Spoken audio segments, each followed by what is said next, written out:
This is Mike Patrick. Thanks for watching. Let's send it to Dave O'Brien and Jay Billis in Cincinnati.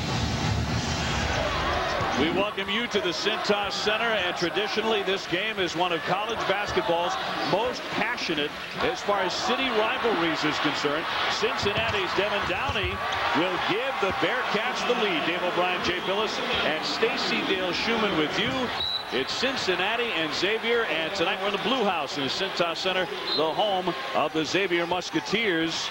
This is the 8th year in a row ESPN has broadcast this Crosstown Shootout, and boy, the fans at Xavier ever ready with the blue paint. Well, you are not going to find a rivalry anywhere in America that is more intense than this Cincinnati-Xavier rivalry, and Cincinnati came out ready to play in this ballgame. Stanley Burrell knocking down his second jump shot of the ballgame, but Cincinnati came out in man-to-man. They have blocked a lot of shots, especially Eric Hicks. They have sent a message that they're not going to be pushed around even though they're shorthanded in this game. Hicks pushing against his man defensively, trying to get position underneath. McGowan fouled as he started to make his move to the basket. Cedric McGowan. There's Andy Kennedy in his first year. He is the interim head coach, taking over for the wildly popular Bob Huggins, of course, who was forced out during the summer in a battle with the university. And there's Sean Miller, the Xavier head coach, in his second year. Remember, back in the late 80s, Miller was a standout point guard at Pitt, becoming the school's all-time assist leader. A little too easy for James White, getting all the way to the rim from the right wing. When he puts the ball on the floor, somebody's got to step in there and take a charge. That's what Xavier's defense is all about. Good help side. It wasn't there. Look at Cincinnati collapsing, however, every time that ball is down along the baseline. And Hicks, who is enjoying an outstanding senior year, averaging about 15 points, 9 rebounds, and a lot of blocks for Andy Kennedy, who's really been put in an untenable situation. But he's made the best of it. Cincinnati just recently lost 2 straight to UConn and Syracuse inside the Big East after winning 10 in a row, and briefly, Jay, getting into the top 25 at number 25 in the rankings. Well, that 10 in a row was really big for them, and another block by Eric Hicks. He is sending everything back where it came from. Moore with a bounce to McGowan. And a reach and a foul on that play to stop the fast break. But Eric Hicks has gotten his hands on 3 or 4 Xavier shots here in the early going. As we give you a look at our IBM Star Watch, and Eric Hicks is right in the middle of it, along with Brian Thornton. Well, Brian Thornton, an outstanding post player down low. He likes to get angles to the basket, and he's gotten a couple angles on Eric Hicks, but Eric Hicks has blocked so many shots that he's got these Xavier players thinking they've got to keep attacking him, and he's attacking now on the offensive end. I think his defense really got his offense going. They play so much bigger than 6'6" Cage with the miss. Thornton trying to go back up, and he's hammered on the play. Brian Thornton getting position with those big size 17 shoes, and the pace is furious, as it always is. Get ready for 40 minutes of that. Cincinnati leading by 4. Throwdown Thursday presented by IBM, and Cincinnati setting the early pace rather surprisingly with a 4-point lead over Xavier. Dave O'Brien along with Jay Billis. Stacey Dale's with us in just a moment. But you talk about this rivalry, Jay. It's 1 game a year inside the city between these two. You can't fake the passion and enthusiasm. It's so palpable. And these teams just don't like each other. The fans don't like each other. There's some hatred in this thing. And they'd play hard if this were the only game of the year for them. But this game has NCAA tournament implications. Both these teams can use this win not only for their mental health and to vault them up into the top 25, but it's a great NCAA tournament resume builder for each. Well, right now, Xavier, the hot team, they've won 6 in a row. They're 11-2. Cincinnati at 13-4. But that's kind of amazing, Stacey Dale Schumann, that at one point they ripped off 10 in a row, being as shorthanded as they are with only 8 scholarship players. Yeah, Dave, despite that 13-4 record, things haven't been easy since Bob Huggins left in August. He resigned. 6 different players have left the program for various reasons. The latest, of course, being Armin Kirkland. Last week tore his ACL against UConn. He was the most versatile player on this roster. But even with that, even with only 8 scholarship bodies, their attitude, said Andy Kennedy, has been unwavering. They want bragging rights for an entire year, guys. Yeah, and he's also said, Andy has made the comment that, hey, we want to go to the NCAA tournament for the 15th straight year. We're not going to use this as another excuse. We've been through so much already. Hicks with another touch, but a little too strong that time in the paint. Well, Stacey's absolutely right. When Stacey and I were at Cincinnati's shoot-around today, I mean, mean, they have no excuses and are making no excuses. They're going to play the hand that's been dealt to them, and they're going to play hard. And you can tell as you take a look at Armin Kirkland. I mean, he was having probably his best game of the year against UConn. He had 14 points in a little over 12 minutes. He had been playing well because of his versatility. He's a good passer, an outstanding defender, but he was really shooting the ball well in that UConn game. So that was a devastating blow for this team. Devin Downey of Cincinnati with the foul. Duncan with a miss on his quick jump shot.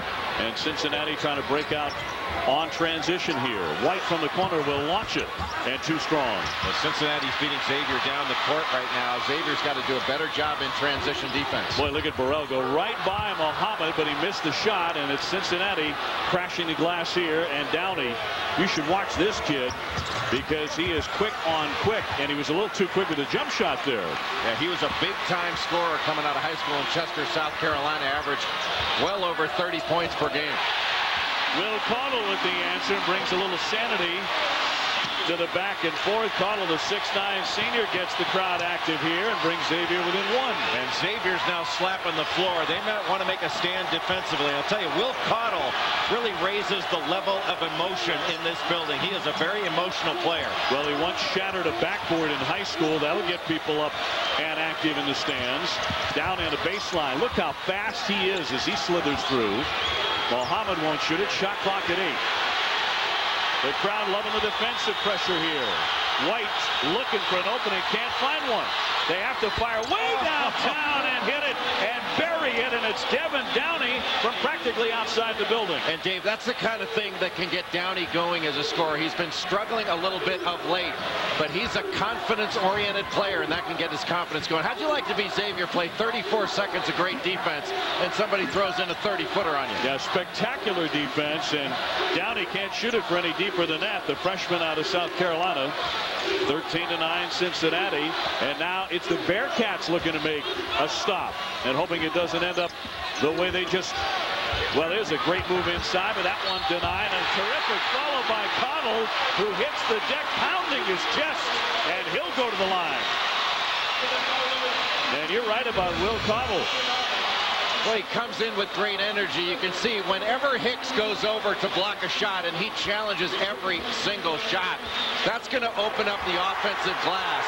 And you can see here, Devin Downey, look how far out he is. A nice closeout by Stanley Burrell. 34 seconds of great defense, and you give up a 3. And I'll tell you, Stacy, that Devin Downey has got some moxie. He's a gamer. He does, Jay. And, you know, I talked to him. He said, I'm putting up 300 to 400 shots before and after practice every day because the opposition, they're starting to play me to penetrate. I got to be able to hit that shot. Young man who averaged 37 points a game his senior year in high school. The tip by Josh Duncan. Xavier is on the attack. They have tied it at 13.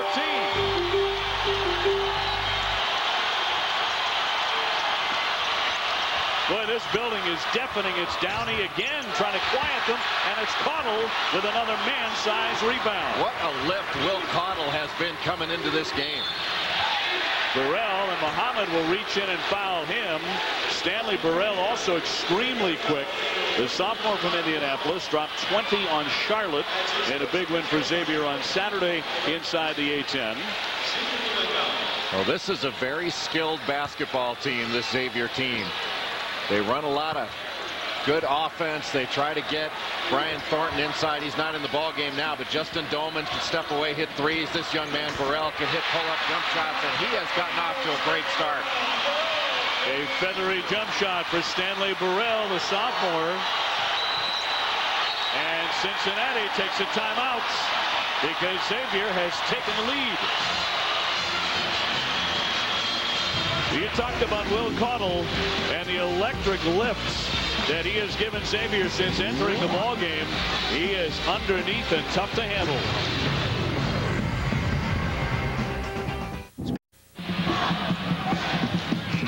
Xavier has taken the lead 15-13 over Cincinnati, all part of Throwdown Thursday. Brought to you by IBM, and there's the young coach, is 38 years old, Andy Kennedy, in a tough spot Cincinnati's former recruiting coordinator and assistant coach over the last 4 years. Well, I'll tell you, he was a heck of a player at UAB. He averaged over 18 points per game for the Blazers, and he's done a terrific job, Dave, under difficult circumstances. And he took this job after Bob Huggins resigned in order to keep some continuity with the program, to coach the kids that he helped bring in. I think he's done a really good job. Well, this program's still trying to recover from seismic changes. Duncan with a little leaner. And here come the Bearcats. Cincinnati went to a little 2-3 zone on that last possession to try to give a different look to Xavier. They've got to try to steal some minutes in this game with only 8 scholarship players. They can't play their best guys 40 minutes of all-out man-to-man. Well, a little over a week ago, they were forced to add 2 walk-on football players from the Cincinnati football squad to help out. Well, they should be able to set screens. Don't you think? I would think so. Well, Connor Barwin is one of them. He's 6'4", 240, and a tight end. Downey along the baseline with a miss, and Duncan will outlet. Doellman can fire the three-pointer. He grew up admiring Larry Bird. Well, I guess everybody did. Burrell with a miss. But certainly in Doellman's case, he is a passing three-point shooting big forward, so he really fits the bill. Xavier on top by 2. 11:47 to play in a Crosstown Shootout first half. Xavier up over crosstown rival Cincinnati, 15-13. It's time now for ESPNU's Pride of the Program. And tonight in the spotlight, it's James Madison. It was all about second chances for lefty Drizel and James Madison in 1994. Following a block shot with just over a second to go, Kent Kaluko would bury a huge three-pointer to win it. And the Dukes went on to win the CAA title and were off to the NCAA tournament where Lefty was cutting down the nets. 4 of ESPNU's Pride of the Program features are available on mobile ESPN. And it's a terrific rivalry for years and years. 73 years now. Xavier and Cincinnati have been tangling on the hardwood. Just 3.4 miles separate these two schools along the Nile River.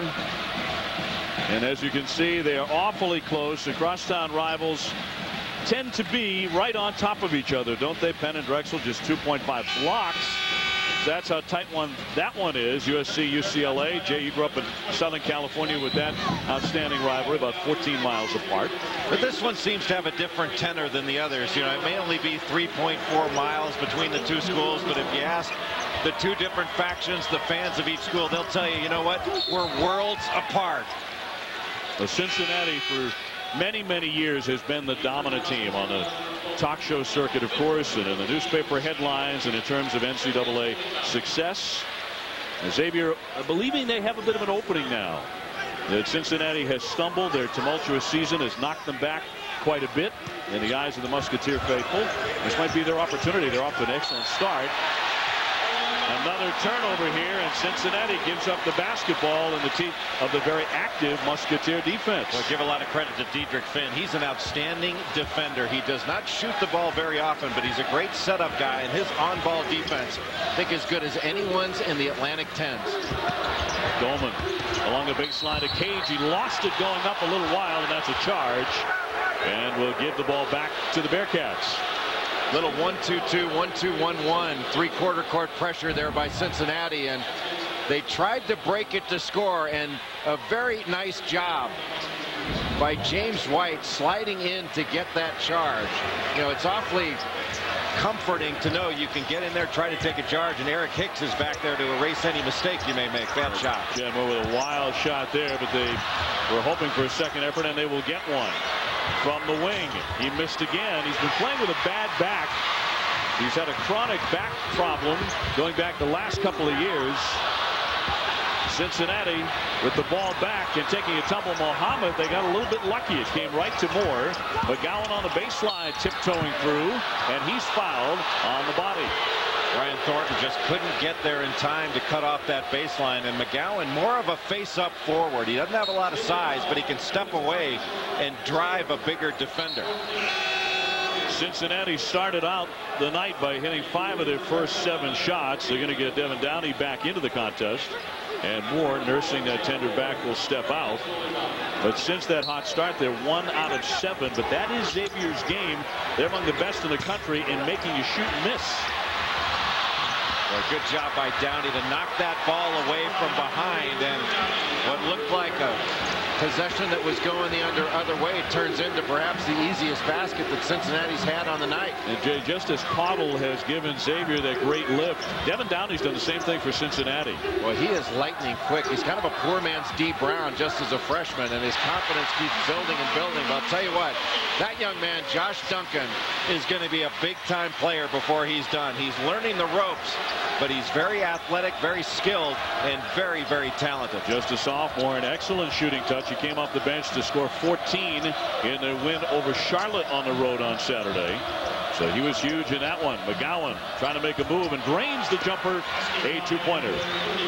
His drives earlier in the ball game really set up that move, and McGowan had 20 rebounds in a game earlier this season. Here's your man Duncan again, but barely grazed the front of the rim. 9:43 left here in the first half, and Cincinnati to take over the ball in a tie game at 17.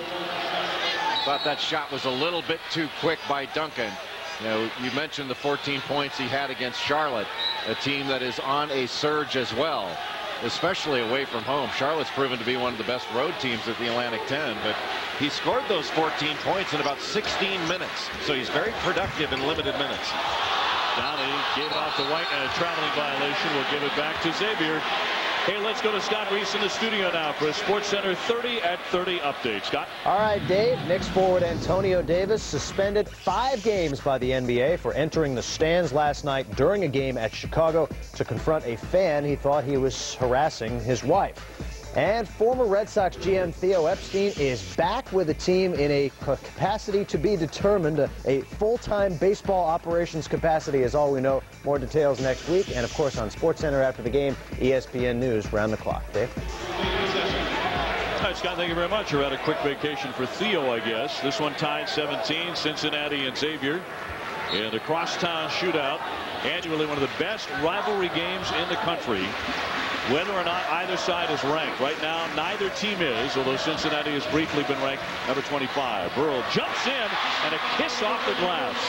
And he got it over the outstretched arms of Eric Hicks. And I think that Xavier can have some offensive rebound opportunities if they keep attacking the basket, because Hicks is going to try to block every single shot.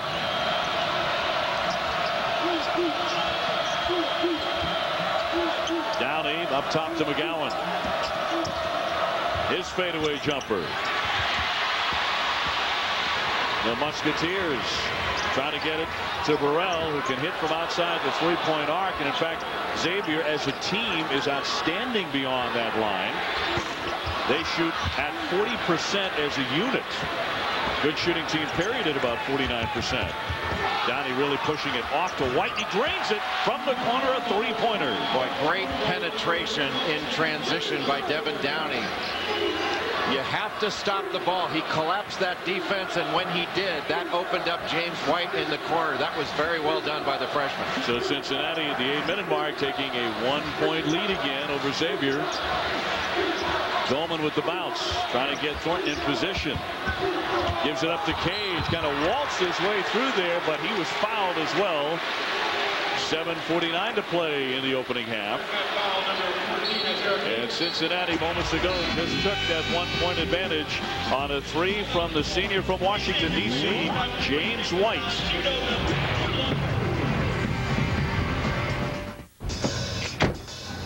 Kids ready? Yeah.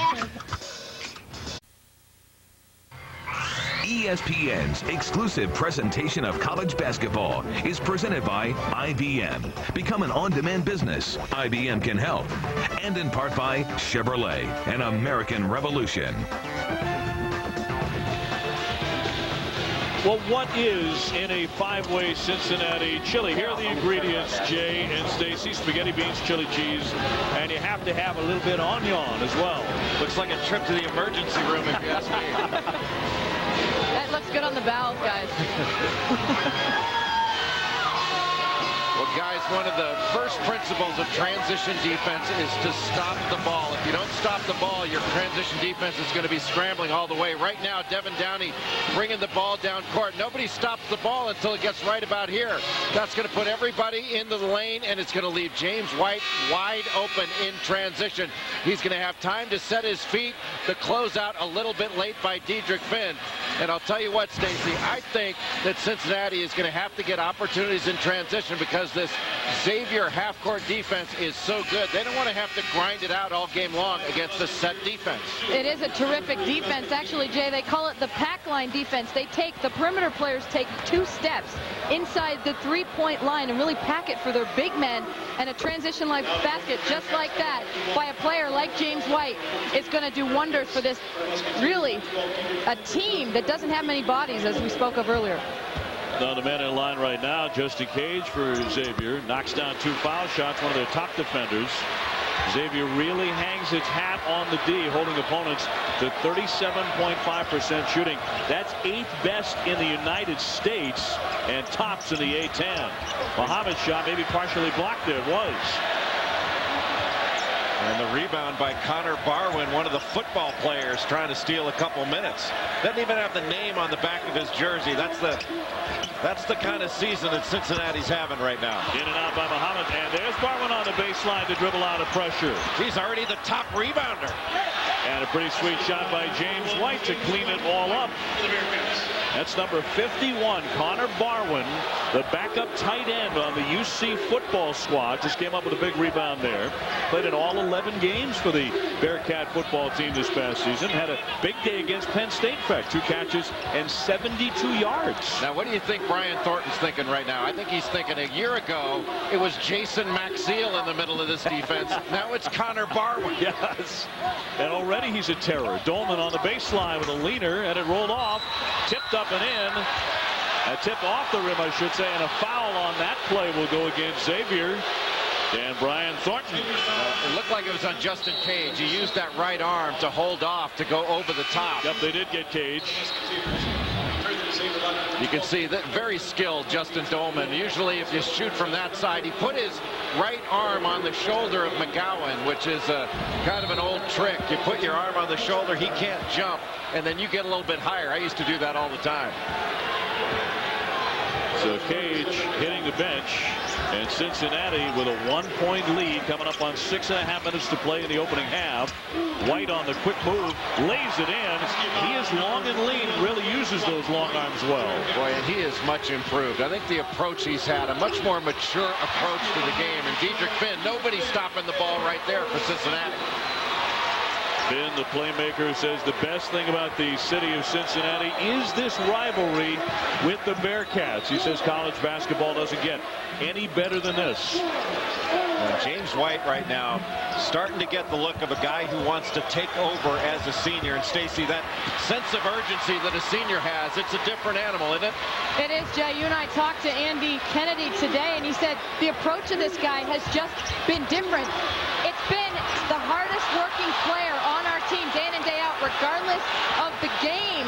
And I spoke with James, and he told me that he has spent at least an hour and a half every single day working on his shot. Spent a lot of time with NBA players, Jay, this summer. And that's a big difference for him, Stacy. When he came out of high school, he went to Florida and played for Billy Donovan, and he was not known as a hard worker, not known as a guy that had a great attitude. But I'll tell you what, he's got a big-time attitude now.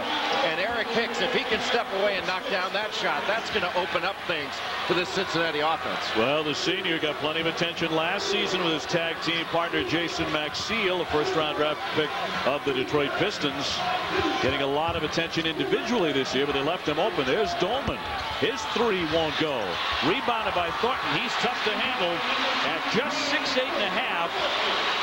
But he is big and tough underneath and rarely misses at 64%. That's his field goal percentage, which is #1 in the A-10. You know, and he didn't give up on that because Eric Hicks has been playing behind him, but still he got that inside position on the offensive board. Oh, Devin Downey feeling it from the corner as he knocks back a 3. Now, coming into this game over his last 4, Downey was shooting just 29%, but clearly he is confident, and Eric Hicks with his shot blocks is giving a lot of confidence to this Cincinnati defense that they can get stops. To have a shot blocker back there really gives you an extraordinary amount of confidence to push out on your defense and put pressure on the ball because you're not afraid of getting beat off the dribble. He's had 4 or 5 blocks here in the first half, Eric Hicks.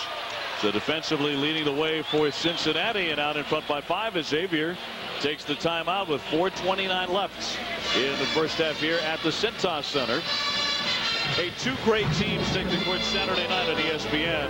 Rashawn Anderson at number 3, UConn take on Taekwondo and Louisville.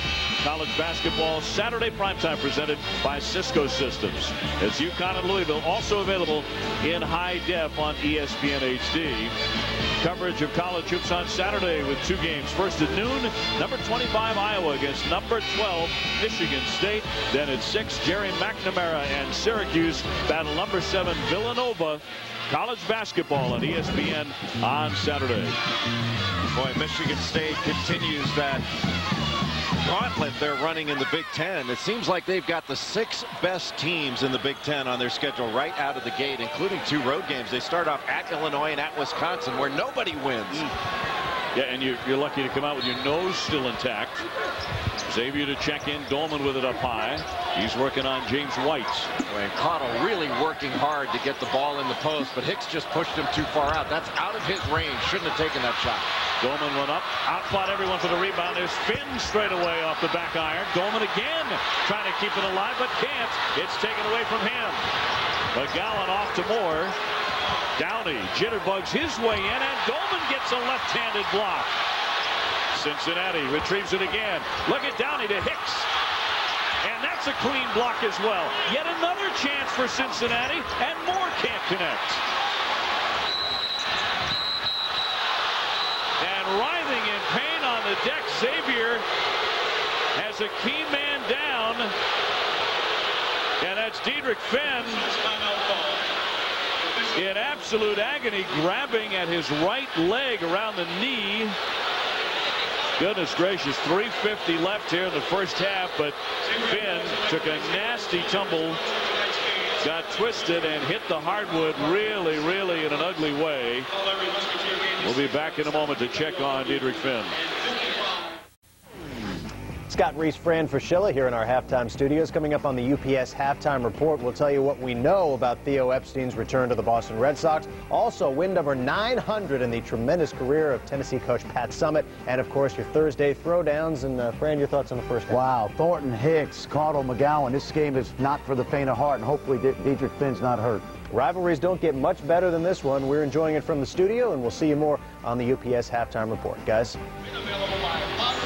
Thank you, gentlemen. Look forward to the halftime show coming your way. Cincinnati with a 30-25 lead. Boy, Diedrich Finn took an ugly spill onto the court just a few moments ago. Before that, there was a whistle, and it looked like Josh Duncan got hit, and that was the reason for the whistle. Yeah, Josh Duncan got hit, then the outlet pass, and Chad Moore trying to steal the ball. Nothing dirty about that play, just hard play from each player, both going after the ball. And you could see it was knee on knee, and it looked like that right knee hyperextended just a bit when Moore and Finn collided. You can see Eric Hicks going up, Duncan going up to block it, and he got hit in the face. That's what caused the whistle after the outlet pass, to stop play so they could check on Duncan. So it makes it even worse for Finn, who went into the locker room and has now come back to the bench, and that's a very good sign. Makes it worse for him as the play was actually dead when he got hurt. And everybody want to jump right back into this one. Yeah, and everybody playing through a whistle as they should. But again, nothing dirty about that play, just hard play from both teams. Duncan leaned in, missed from close range. Cincinnati gets it back. Downey always pushing the tempo. As one of the real lightning quick point guards in the country.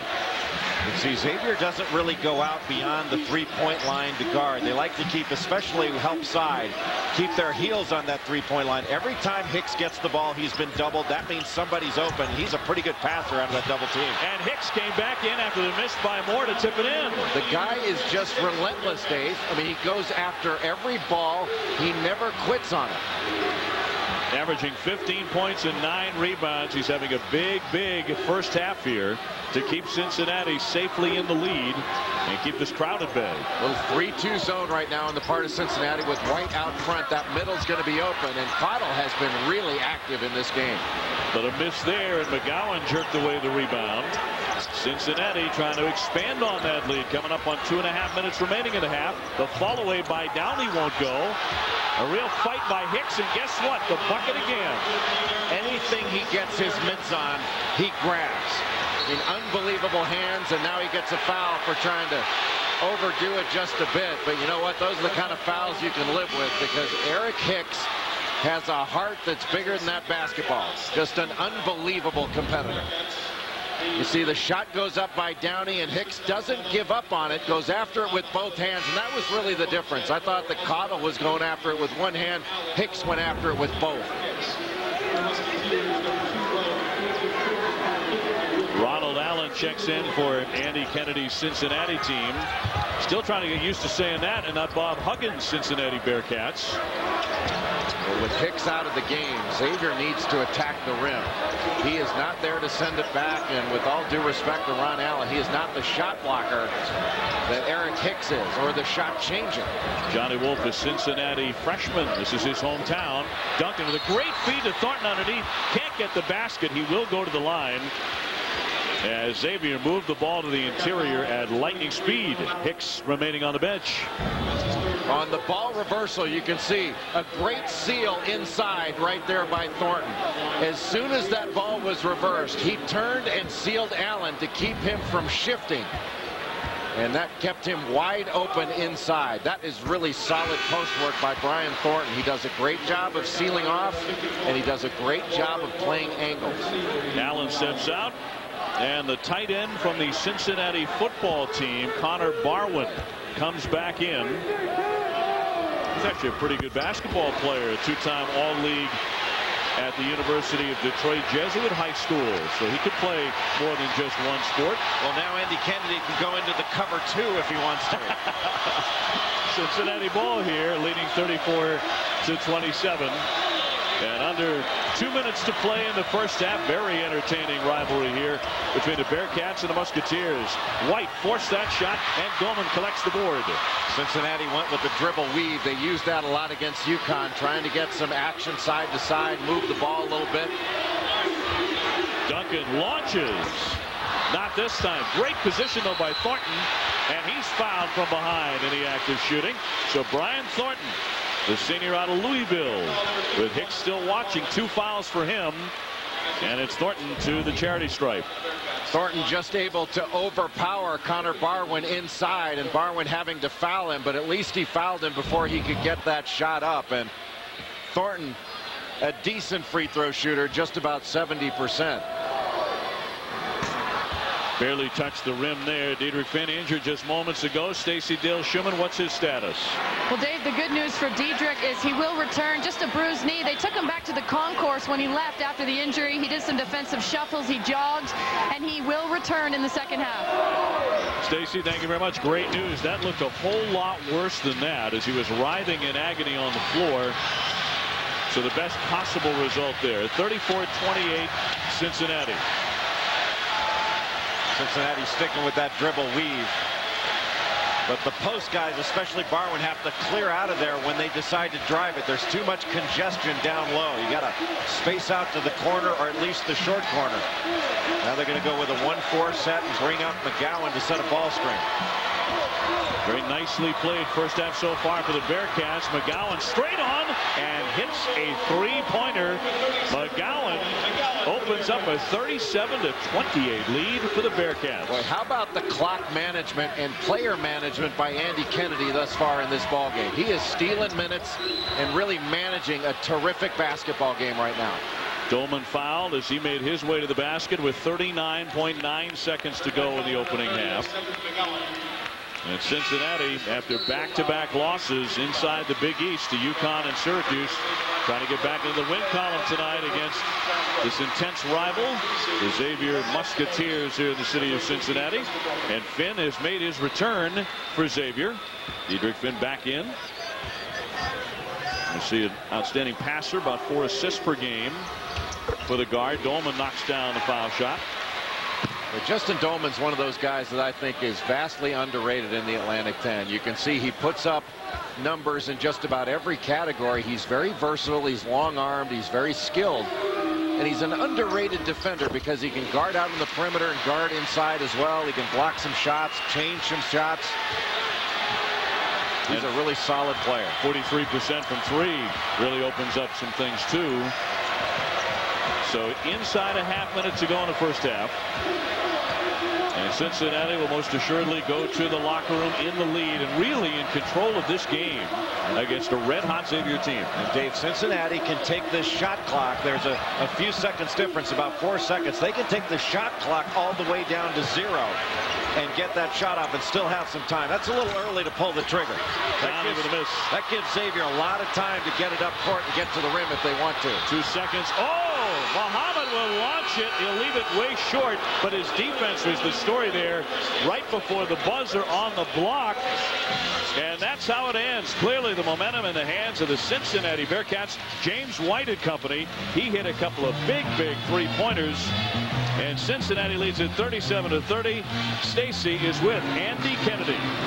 Coach Kennedy, why has your offense been so successful in the first half? We've done a decent job on the defensive glass, which has allowed us to get out in the open floor and make some plays with our quickness. We've got foul trouble, and we're so decimated along the front line. I thought Connor Barwin, our football fugitive, came in and really helped us and kept us in the game with our foul trouble. Why have you been successful against Brian Thornton down low with so few bodies? We're trying to change our looks to keep him a little bit uncomfortable, and then when he gets it down there, we're certainly very conscious of where he is on the floor, trying to dig in. We don't want to help big to big because then they'll hurt us on the offensive glass, but our guys gave great effort. We got 20 more minutes. Thanks, Coach. Back to you, Dave. Stacy, thank you very much. Andy, thank you so much. He doesn't have anybody in foul trouble right now. That's the best news for short-handed Cincinnati. They lead by 7 on the road, so to speak, at Xavier. Now we go to Scott Reese and our UPS halftime report. All right, Dave, thanks much. Although 3.4 miles on the road, I guess you got to qualify that. But Fran Fraschilla, Coach Kennedy's Cats getting it done at both ends of the floor. You do not want to mess with Connor Barwin, the football freshman. But I'll tell you, they're 13-4, Scott, and if they get this win on the road at Xavier, who's 11-2, big step in the direction of an NCAA at-large bid without Armin Kirkland. You called him football freshman. Coach called him football fugitive, but either way, he's a load inside. You're watching the UPS Halftime Report. The Fran Fraschilla scouting report on Eric Hicks. He is one tough dude. He's got 9 points in the first half for Cincy. Cats lead it by 7. That not a throwdown, but all these were. Despite today's sunshine, it is mid-January in Cincinnati, a time of year where an outsider might assume the sports scene is relatively quiet. The area football fields are empty after another season, and the Reds are still a month away from spring training. But tonight is actually one of the hottest tickets of the year. The students have been lined up since before the weekend to see one of college basketball's fiercest rivalries. It's the Crosstown Shootout as Cincinnati visits Xavier. Well, those Xavier kids inside the Cintas Center have been incredibly loud, but Cincinnati has survived that and then some with a 37-30 halftime lead. Dave O'Brien, Jay Billis, Stacy Dale Schumann with you. And one of the big reasons, Jay, is because of the performance of Eric Hicks in the first half. He's been all over the place, blocking shots, grabbing big offensive rebounds and defensive rebounds, and finishing plays. Whenever the ball's been long or loose, it's been Eric Hicks that has gone after it. 5 blocks in that first half, at least 5 shot changes. He stepped out, he hit a 3, he had 9 points in the first half, also had 7 rebounds, on his way perhaps to his second triple-double in the season, and a triple-double against Marquette. He's been physical, he's been strong, and he has been the undisputed leader of this Cincinnati team in a very hostile environment. You can see Xavier shooting only 33% from the field, including 0 of 7 from three-point range. I think Xavier has relied upon jump shots a lot in that first half, and when they have taken it inside, Eric Hicks has been there to send it back. So we update our Star Watch. Hicks with 9 points, 7 boards, and the 5 blocks Jay was talking about. Brian Thornton 6 points. Pretty quiet first half, although he did rake in 5 rebounds. And just to recap it, Xavier did not hit a field goal in nearly the last 5 minutes of the first half. Cincinnati's defense, the Bearcats, really sinking in their teeth. And mixing defenses, starting out the second half in a 2-3 zone with Moore and Downey out top. They're small. You might be able to shoot over them. Dietrich Finn shaken up in the first half, got right back in there in the closing moments. They bounce underneath for Cage. He drops it in with the left hand. Justin Cage, who 3 years ago became Xavier's first ever State of Indiana Mr. Basketball. In close, he can be a lot to handle. Justin Cage went to Pike High School in Indianapolis, the same high school that produced Chris Thomas, formerly of Notre Dame, also David Teague at Purdue. Hicks up top. As it's slapped away, it rolls right to Moore. 12 seconds to shoot here for Cincinnati, which had a very impressive first half. Downey shot pinned up against the glass by Thornton. And on the outlet, it's Burrell in for 2. Stanley Burrell did a nice job of running the floor and then adjusting that shot. And Andy Kennedy wants to slow them down right away. We're going to take a break on the timeout for Cincinnati. Xavier down by 3 in their home building.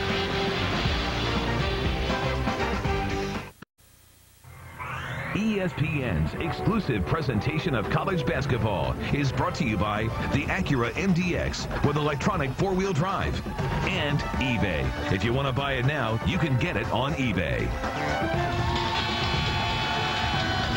And here's a look inside the student cafeteria inside the Cintas Center. These are some of the students who couldn't get tickets to the sold-out game. This great big rivalry matchup with Cincinnati. But they're liking Jay Billis, what they are seeing so far here in the second half. Well, a much more aggressive and active Xavier defense in the second half. Devin Downey, who had 10 points in the first half, able to get by the great defensive Dietrich Finn. But Brian Thornton there to erase it. Our crew had lunch in the cafeteria there earlier today. I had the chicken salad. It is to die for. White with a miss, but gets it back on the baseline. Now jumps in. Doellman swats it away from out of nowhere. Boy, he is very active defensively. And at 6'9", covers a lot of ground with those long arms. Well, Doellman had 2 blocks in the first half to go along with the steal. He also had 8 big rebounds. And Xavier all of a sudden catching up to Cincinnati in the blocked shots category. Boy, this has been a swarming Xavier defense in the second half. Burrell on the drive, lost control of it. Cincinnati wants to run. White asks for the ball in the wing. McGowan takes it instead. His turnaround shot will roll off the iron, but there's Downey in the right spot. Xavier tried to take off a little bit early. Everybody assumed that somebody else was going to grab that defensive rebound. You can't leak out until you've got possession. Finn tried to dish underneath, kicked out of bounds by Cincinnati. Just about 2 minutes into the second half. You can see after this shot goes up by McGowan, nobody boxes out. A couple guys take off early, and the smallest guy on the floor winds up getting a stick back. Doellman with White right in his grill. Finn fires and misses. Cage came down the lane battling for the rebound, and a foul on the floor there. Actually, it's just going to be out of bounds off the Bearcats. No foul. The whistle on the deflection. 17:52 to play here in the second half. Dave, I thought in the first half that Xavier became a little bit too much of a jump shooting team. They can't fall into that same trap. They still have to attack. Burrell with a miss. Rebound tipped right to White. The amazing thing about Xavier, it's an outstanding three-point shooting team, and yet they have not hit one. Well, in this kind of atmosphere, as keyed up as these players are, that's not a shot. Maybe a little bit of a surprise, but you don't expect always to shoot it well. And in this atmosphere, the team that makes the tough plays is going to win. White with the dribble move. Off to Downey. 10 seconds on the shot clock. Muhammad from the corner. Got it. That's a triple. 42-34 Cincinnati. Long outlet. It's Thornton underneath. Blocked by Hicks. He got another one. Give him 6. Thornton with a hook shot to go this time. Well, Thornton did a nice job of getting that shot up quickly and not shooting it at its apex. I'll tell you what, Eric Hicks gets off the floor so quickly. He's got such great timing. So it's Thornton against Hicks in the paint. as we predicted it might be. White baseline drive, a little wild, and Doellman had it come right to him. Well, look at Thornton run the floor. Finn sets up. Got it! And that's the first three-pointer they've hit all night.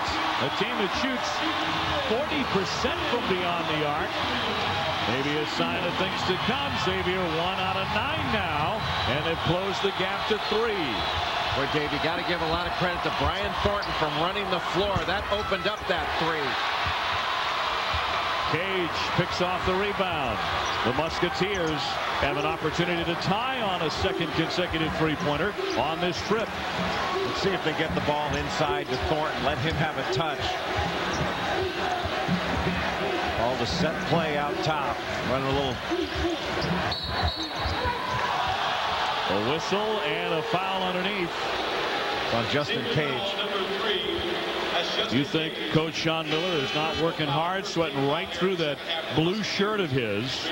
Still has the jacket on, but that may not be long for this night. Well, Sean Miller was a heck of a player, as you pointed out, at Pittsburgh. An outstanding ball handler and passer, and really an outstanding coach.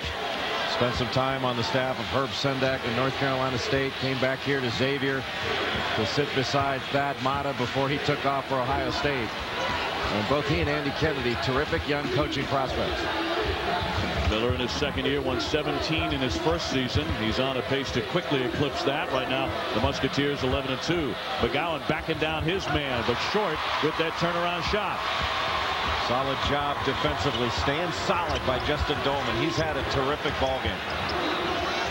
Cage left open beyond the three-point line, but he's not going to shoot it out there very often. They got to go to Thornton. Underneath, they get it to Cage, and he's racked up and fouled with 15-17 to play. It's the Crosstown Shootout between Cincinnati and Xavier, and everything we expected it would be. Cincinnati was up by 7.5. That lead is down to 3. We showed you earlier Xavier coach Sean Miller working so hard he's sweating right through his dress shirt. But he knows his student body is very devoted. Let's show you after Saturday's win in Charlotte, when they returned to campus, giving out pizzas to all the kids who are waiting in line to come to this game. Saying that what you're doing for not 1 day, not 2 days, but some of you I know now for 4 days, 4 nights, says it all for our team. And one thing I'll promise you on Thursday when you're in the Cintas Center is you're going to watch a team play with unbelievable effort, in part due to what you've done and what you mean to all of us. Don't think... Well, his team certainly hasn't made a liar out of him. This team has played really, really hard, and they're laying it on the line. And Sean Miller's done a really good job with this team. I think this is a top 25 caliber basketball team. They're very solid defensively. They are balanced. They've got an inside presence in Brian Thornton.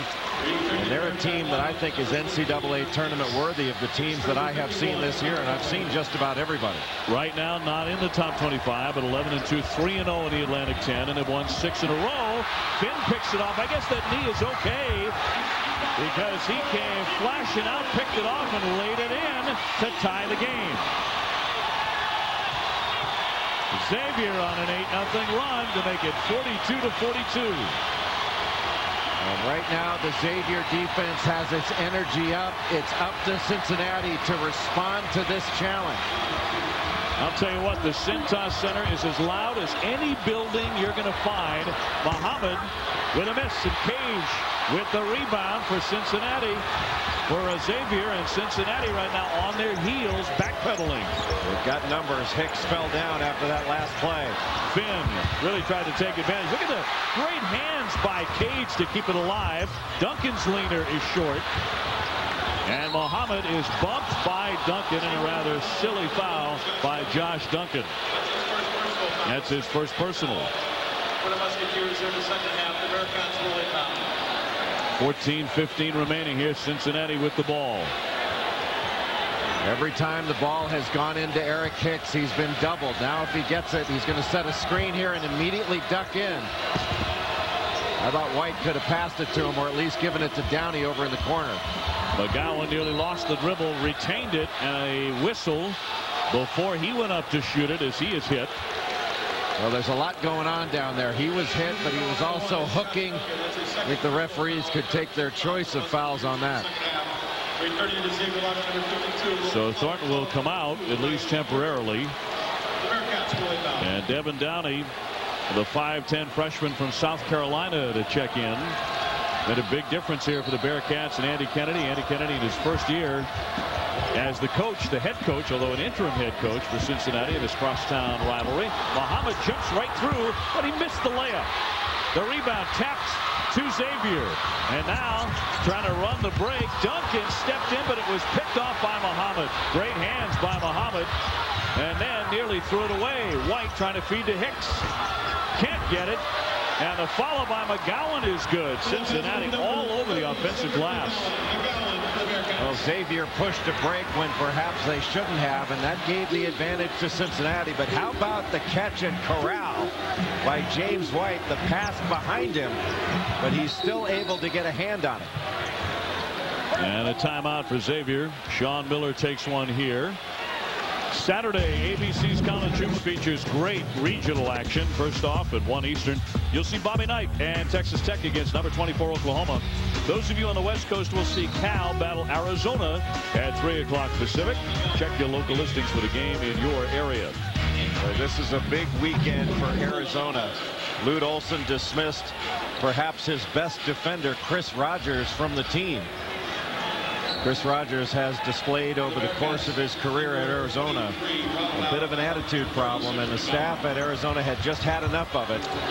That's a pretty drastic move to be taken at this point in the season. Burrell off the fake. Got it. Inside the three-point line.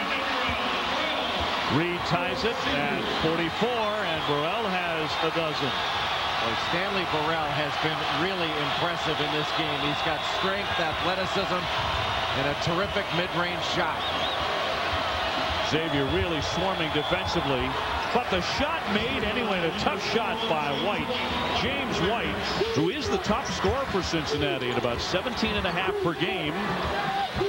And a difficult shot on the move to make it 46-44. And he's got a lot on his shoulders. You know, with Armin Kirkland being gone, that's changed all the matchups for this team. And it's really changed the role of James White. Now he's having to guard 4 men instead of a 3 or a 2. Burrell the fadeaway. Yeah, bad shot indeed. Barely glanced off the side of that rim. Right now we go to Stacy and a very special guest. Stacy. Dave, I am joined by the one and only Bob Huggins. Coach, first of all, after all that's happened, what brings you to this game tonight? These are my guys. I mean, I love Andy Kennedy and Frank Martin and Corey Blunt and, you know, James White, Eric Hicks, Jahad Muhammad. Those are my guys. What's it like watching the team that you left behind? Andy's doing a great job. Andy's doing a better job than I could have done, so they're in great hands. Okay, we want to know, what are the chances of seeing you coach again in the future? I'd like to do that. You know, I just have to find somebody that wants me to do that. But I'm kind of excited about getting back in it. A year off's been kind of good to do nothing, and I'm excited about getting back in. What do you do with your time when you coach for 24 seasons as a head coach? You know, it's amazing to just be able to spend time with your family. I've never had Christmas really with my family. I've never had Thanksgiving with my family. Spend time with my brothers and sisters and my father, and just do things I haven't had the luxury to do. Do you miss the Xavier fans from the sideline? Oh, absolutely. Yeah. Absolutely. They've been so nice in the hallway. It's unbelievable. Coach Huggins, we really appreciate your time. Bob, Stacy, thank you very much. Brian Thornton with a very difficult shot. He made it, and with a foul on the play, as this one is tied at 46. How could he not miss it? And a terrific passion in this building. Right now we go to Scott Reese in the studio for a SportsCenter 30 at 30 update. All right, Dave, thanks much. Former Red Sox GM Theo Epstein will return to the team in a full-time baseball operations capacity. That's all we know now. More details to be divulged next week. And we do know that Pat Summitt now has 900 career victories. Tennessee over Vanderbilt tonight. The amazing thing there, more than 500 of those have come against ranked teams. Details, of course, on SportsCenter at 11 o'clock Eastern Time or after basketball, and on ESPN News 24/7. More hoops coming right up. Coming up on SportsCenter, the NBA suspends Antonio Davis. Throwdown Thursday, Cincinnati and Xavier in this Crosstown Shootout in a 46-46 tie. Moments ago, I thought a fascinating chat there between Stacey Dale-Schumann and Bob Huggins, the deposed coach, former head coach, longtime successful head coach for the Cincinnati Bearcats. Jay, it's fascinating to see him in the arena watching his team. Yeah, it does seem a little bit unusual, but if you know Bob Huggins, it's really not. He's so supportive of this team and so supportive of Andy Kennedy.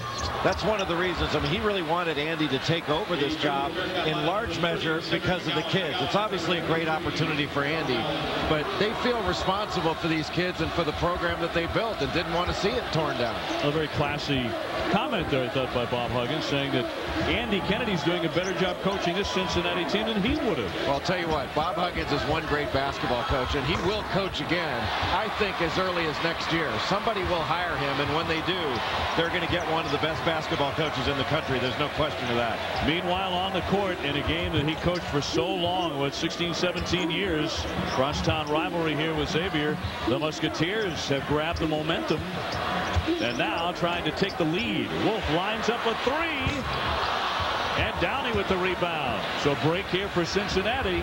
Three's just not falling for Xavier tonight, but on the other end in transition, it's James White for an easy two. Boy, the Xavier transition defense has given up way too many easy baskets. They are working too hard in the half court to give up those kind of easy looks.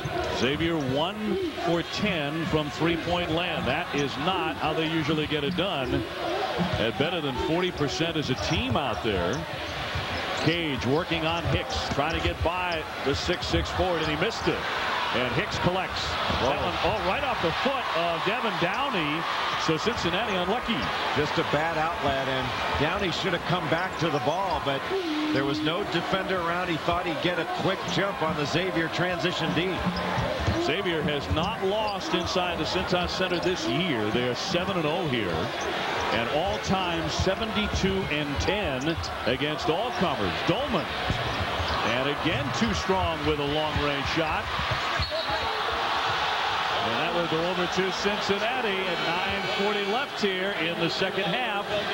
Indeed, inside the Cintas Center on Throwdown Thursday. Cincinnati and Xavier, two Cincinnati rivals. Dave O'Brien, Jay Billis, Stacey Dale-Schumann with you. We give you a look at the three-point picture. Pretty ugly for Xavier, 1 out of 12, and Cincinnati pretty good at 40%. Sean Miller doing a really nice job of keeping fresh bodies in the game at all times. We'll see in the last 9 minutes of this game whether this Cincinnati team, shorthanded, gets worn down. Playing with only 8 scholarship players. They've lost a couple of scholarship freshmen and 2 walk-ons since the start of the season. That's a three, and it'll rattle home for Muhammad. And a big shot out of the corner to open up a 51-46 lead. And McGowan with the theft on the other end. Really a poor decision by Diedrich Finn. And Jihad Muhammad is setting up camp over in that left corner. He has drilled a couple threes over there and has had some good looks. Will Cincinnati have enough gas in the tank, though? Hicks strong, and a foul as well. Eric Hicks to the line. Dave O'Brien, that is the largest 6'6" man in America. Devin Downey with the penetration, drawing the defense, knocking it off to Muhammad, who is ready to shoot, and then Cottle gets caught behind. Are you kidding me? This guy's 6'6". I mean, he can score over people. He goes through you. He blocks your shot. He changes your shot. I mean, look at that line from a guy who's 6'6" tall. I mean, Andy Kennedy in a huddle has to look down at his players. Well, Hicks has been so hot lately, averaging 17 points and 10 rebounds over his last 7 games, so a double-double. Had 21 points and 13 rebounds over a span of 2 games. And a big game against Marquette when he won the Player of the Week in the Big East a couple of weeks ago. 2-3 zone here by Cincinnati. You mentioned that Marquette game. I'm not sure any big guy in the country has had a better half than Eric Hicks had in the second half against Marquette. From the corner, Finn not there. White high up over everybody for a Cincinnati rebound. Well, he really climbed the ladder on that board, and James White, more of a 2-guard than anything, down inside, grabbing a big defensive rebound. Cincinnati with a lead against a city rival in a game that traditionally comes right down to the final shot or two. Muhammad's leaner is off the back iron. Just about 3 minutes ago, it looked like Xavier had grabbed the momentum. Can they regain it as Burrell is hammered? He'll be shooting 2 when we come back. 7:52 remaining. So down the stretch we come, and Cincinnati hangs on to the lead, 53-46. ESPN's exclusive presentation of college basketball is presented by IBM. Become an on-demand business. IBM can help. And in part by DiGiorno. It's not delivery, it's DiGiorno. That's a look at the rolling suspension bridge here in Cincinnati, spanning the river. That was a prototype for the Brooklyn Bridge. The Washington Rollings with a work of art, so to speak. Hey, for more on Brian Thornton, the 6'8" senior out of Louisville, Kentucky, we go to Stacey Dale Schumann. Stacey? Well, Dave, last year when Xavier didn't make the NCAA tournament, their coach, Sean Miller, sent a very important text message to Brian Thornton, a motivational text message. Basically, you can see it right here in front of you. Sean May's offseason paid off. Yours will too. 6 months of purposeful work. Well, believe it or not, guys, that text we shot today, he has saved that text as a source of motivation. His offseason was unbelievable, and one of the reasons he's the most improved player on this Xavier team, guys. Well, there's no question about it, Stacey. He has really rededicated himself, and he conditioned himself. He's got lower body fat and is really running the floor effectively. That's made him a totally different player. He's just a load inside, and I think he's much more energetic toward the end of games because he's in much better shape. And not only that, Jay, he's an incredibly intelligent and articulate young man. He's actually pursuing his master's in business. He's got a 3.4 GPA right now. He really knows how to manage everything. All academic A10. And at the line, knocks those down to make it 53-47 with just under 8 minutes remaining here in the second half. White with it, high on the wing. Cincinnati with the lead and the ball here. Muhammad started to make his move, and he dragged the foot and traveled. Much more active defensively on that last possession out of the timeout by Xavier. Boy, Xavier has some very good perimeter defenders. Not just Diedrich Finn, who can get out and pressure the ball, but Stanley Burrell, a very good defender. Justin Cage as well.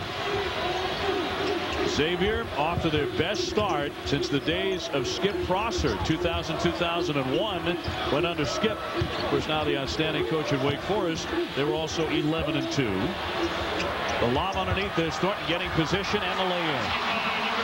Does such a good job of sealing off. Really all Xavier did was move the ball around the perimeter until they had an angle at which to pass it into Thornton. And Andy Kennedy wants to talk to his team about getting some more pressure on the ball so they can't see in there.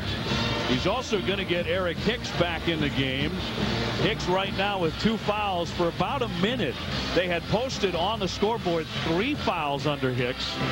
And I think Andy Kennedy and his coaching staff had to swallow real hard, but instead they gave one of those fouls over to Muhammad, who's playing with 2 at the moment. 2 great teams take the court Saturday night on ESPN as Rashawn Anderson and number 3 UConn take on Taekwondo and Louisville, ranked number 15.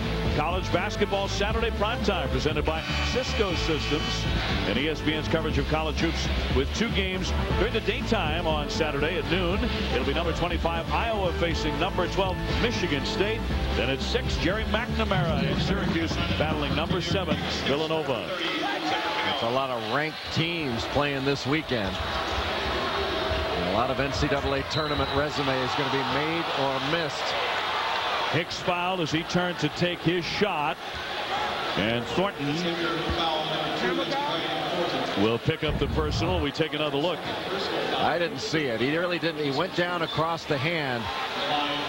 Usually what happens, one of the things that a referee will tell you is, hey, when the ball goes up in the air, you caught arm. When it goes down, you got all ball. Thornton's second. Hicks with the first free throw, another one coming, 54-49. That's the Sir Isaac Newton school of officiating. Cincinnati trying to get back onto the winning side of things after back-to-back losses to UConn and Syracuse. Oh, and how about the kid, the football player, coming off the bench to knock that one back. Connor Barwin to keep that play alive. Got away with a block in the back before knocking it back out, but no flag. Downey to Hicks, draws so much attention. 2 white shirts on him at all times. So Muhammad is open, but he can't make them pay, and it's back over to Xavier. Here's Connor Barwin, the 6'4" freshman, and the tight end. Well, he just rode Brian Thornton out underneath. He moved him around like a tackling dummy and was able to knock that ball back out. Cincinnati, because they only have 8 scholarship players, they've lost the walk-ons, they've lost scholarship freshmen. Because they're so short-handed, they had to call in reinforcements from the Cincinnati football team.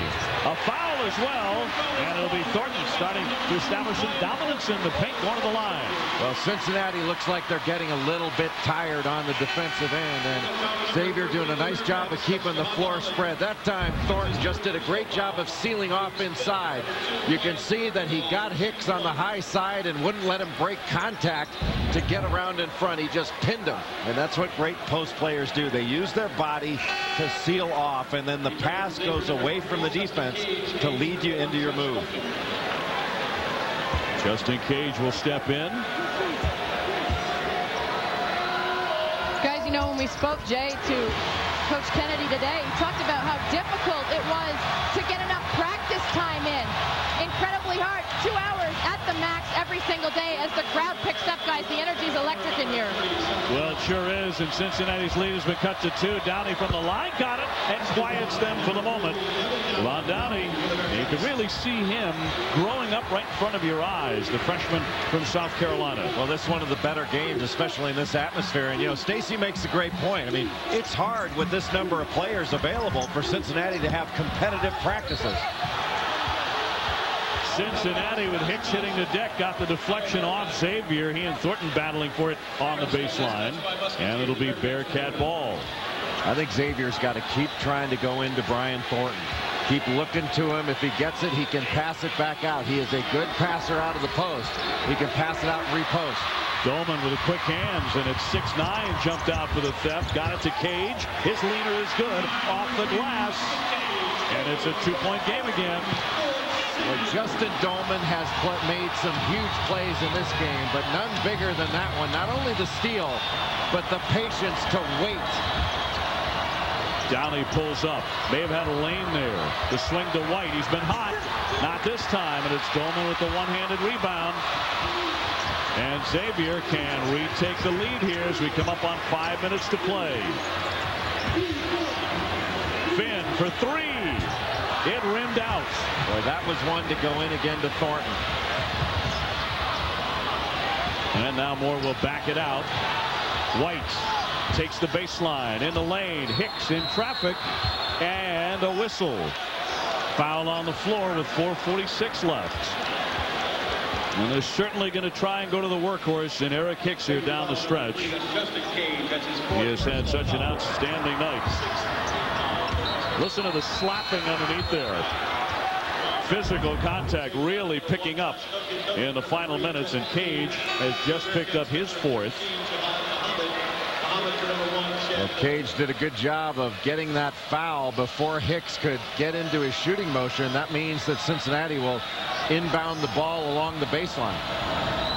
Boy, with all the physical play, neither team is the 1-and-1 yet. White nearly lost the dribble. Got it out to Muhammad, now to Downey as he looks in with 4:38 to go. Trying to get around Finn. The pull up by Downey. Oh, you thought for a moment it was going to fall down. Somehow it rolled off the iron. Burrell open. Short jumper good. This one is tied at 56. And Bob Huggins, a very interested observer, the former Cincinnati head coach. And he is forced to play the role of fan here in this edition of the Crosstown Shootout. Cincinnati taking a timeout with 4:15 to go. Stanley Burrell is an outstanding pull-up mid-range jump shooter. Athletic, he's got size, and look at this play by Justin Doellman. He leads the Xavier team in steals. He is a very smart player, and a really smart play there. Instead of trying to force it all the way to the basket, he pulls up and looks behind him to see a cutting teammate for an easy layup. That is a mature and big-time play by a really solid all-around player in Justin Doellman. Justin Doellman was born right here in Cincinnati. Actually went to high school in Union, Kentucky. Josh Duncan and Kevin Waymire and Johnny Wolf, all native sons, natives of Cincinnati, on the Xavier roster, which requires you really love that color. That color has burst to life here inside the final 5 minutes. We have had 10 ties in the game and 4 lead changes in the contest. But this is the way it goes seemingly every year. This is the 73rd meeting between Cincinnati and Xavier. More often than not, they come right down to the final couple of shots, don't they? Bob Huggins will be the first one to tell you that. He's been through so many heart stoppers here. This one inside the Cintas Center. Xavier has not lost here this year. They are 7-0. Xavier shooting 50%, Jay, in the second half, so they picked it up. Well, their shot selection's been much better, Dave. They've gotten the ball inside. They've gotten to the rim. They've taken shots in rhythm. And right now, this is an atmosphere where Cincinnati needs to answer, or this game could get away from them. They've got to be really careful right now. Hick shot touched nothing but air, and the rebound went to Doellman. We are tied at 56. Burrell trying to get off a shot with Mohammed sticking to him. He takes a screen into the paint and gets it to go. And Xavier has the lead back.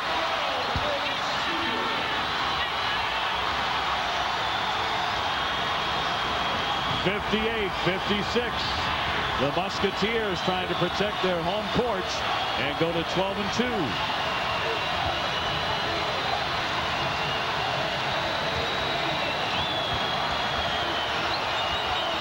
Xavier trying not to allow that penetration. And the whistle is down. He was fouled trying to take the baseline with 3:12 to go. Boy, emotions are running really, really high here in the final moments inside the Cintas Center. It's coming right down to the wire again.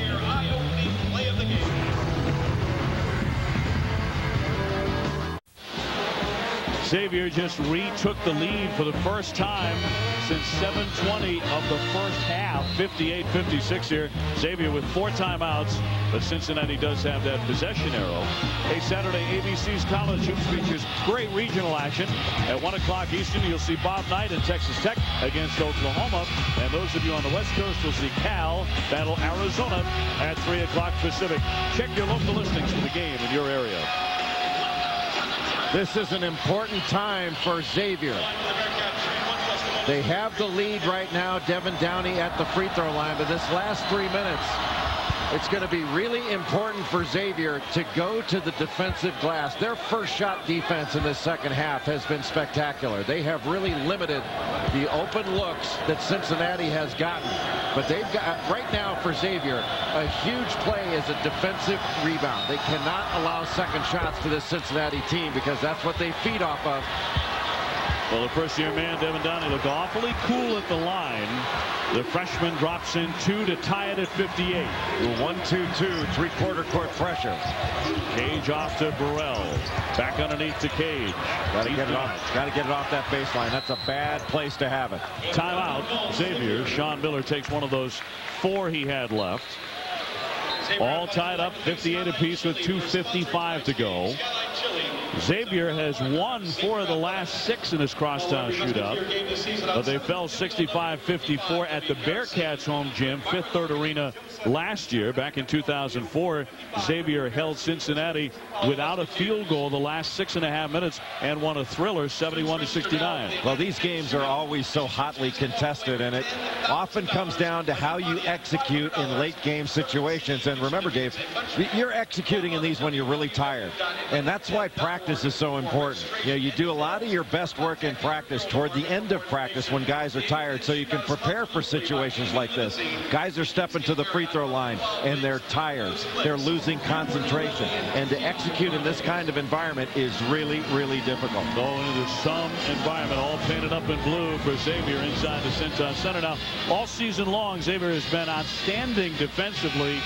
They are #1 in the conference, the Atlantic 10, in field goal percentage on the defensive side, 8th in the NCAA.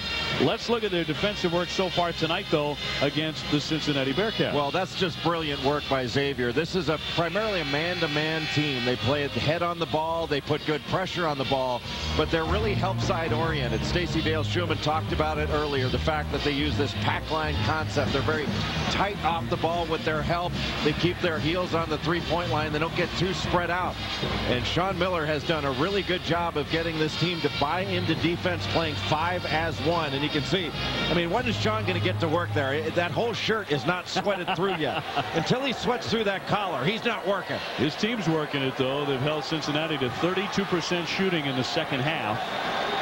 And Cincinnati, remember, led at halftime, 37-30. So they have been just terrific, buckling down on D. All tied at 58-58. And a little extra work, mop-up work being done in front of the Cincinnati bench to make sure no one gets hurt and slips. Might have been one of the Cincinnati coaches pouring a little water on the floor to get their players a little more of a blow. Take an extra breath. So here we go, inside 3 minutes remaining, and it's been about 3 minutes since Cincinnati knocked down a field goal. Here's Doellman with a miss. Rebounded away, however, taken away from Brian Thornton. He lost it, and Cincinnati with a crack at it. Boy, there's a big difference in this game between grabbing a rebound and keeping a rebound. You have got to be ball strong. McGowan not there for him, and it's Burrell with a one-handed rebound. Now Xavier needs to make Cincinnati guard them. Run some offense. If you get something quick and easy, take it. Otherwise, run some clock and get a good shot. Quick hands of Mohammed, slaps it out of bounds. You're talking about teams getting tired, and so often when that's the case, you don't get those big hops, but Mohammed able to jump out and deflect it out of bounds. Well, that's called shooting the gap, and that's where a pass fake is so effective. You throw a pass fake, Mohammed jumps out there, and then you've got to pass almost backdoor to get an easy shot. Xavier with a shot clock down to 10 in a tie game in their home building. Burrell got tied up, and he's fouled. And that was 6 seconds left on the shot clock and 2:04 on the game clock. Just a 6-team foul for Cincinnati. That means Xavier will inbound it along the baseline. Mohammed picks up his 4th. We have a timeout call, Xavier. And Xavier takes a timeout. Well, Sean Miller wanted to call a play. You remember the last out-of-bounds play. They ran a couple of staggers and popped Justin Doellman out to the three-point line. He got a great shot. It just didn't go down. And if you execute your out-of-bounds plays, that's kind of like what I would say would be the kicking game or special teams in football. It can be the difference. And Sean Miller understands that. So that's why he took this timeout. Mohammed with the personal, but just 2 minutes remaining in the contest. For Cincinnati, new coming in, they absolutely couldn't afford to get people into foul trouble, and that's because they're so shorthanded. And look at their schedule coming up inside the Big East. Rutgers, then Louisville, Georgetown, South Florida, and West Virginia. And taking on the ranked opponent in Rick Pitino's Louisville club on the 25th. Well, the key on that, not just the quality of opponents, but there are 3 ats right there. And especially at West Virginia is going to be brutal. To play in Morgantown against that very well-coached team and to have to run around after Mike Gansey and Kevin Pittsnoggle and Joe Airbear. Boy, how about that clear out by Brian Thornton? Thornton gets the buckets. They need to attack now. Justin Cage lost his shoe, and he can't stop to put it back on. And James White wants the ball. Look, he's got his shoe in his hand. And White runs right into a man and is tied up. Despite dancing around Cage with his shoe. How about that, Dave? Cincinnati plays at the shoe, and Justin Cage defends with the shoe. Look, he's got his shoe in his right hand, and still everybody swarms to the ball. and they're able to tie it up, and now he can get his shoe back on. That's pretty solid. Downey trying to set up Hicks. Hicks double teamed immediately. Downey won't shoot it. Trying to find a seam in there, and he's fouled with 1:31 left, and Xavier leading by 2. Boy, nobody can stay in front of Devin Downey. It must be the shoes. Boy, what a great shoe commercial this guy can have. Too bad the NCAA prohibits that. Look, he almost knocked the ball loose with the shoe. If there was a little more tread on that. Downey to the line. And a miss. Out of bounds. Xavier will have the ball here, leading 60-58. And Dave, Devin Downey, an 80% free throw shooter, but free throws in the last 2 minutes of a game are a lot different than free throws at other stages of the game.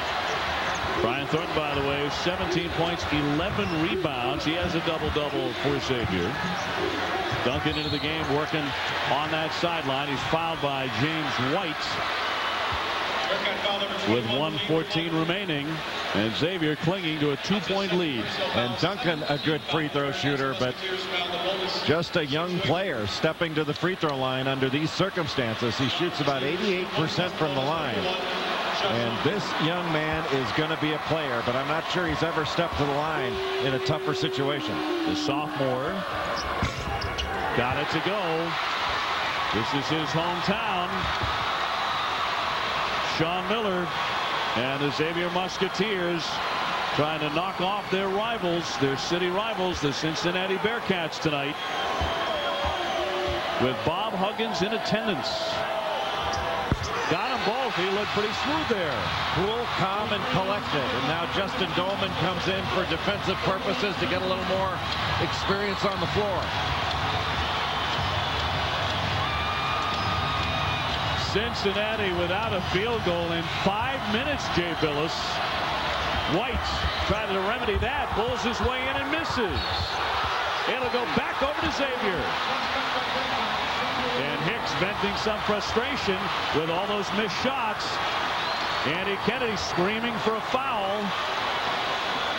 Instead, Musketeer ball here, leading by 4.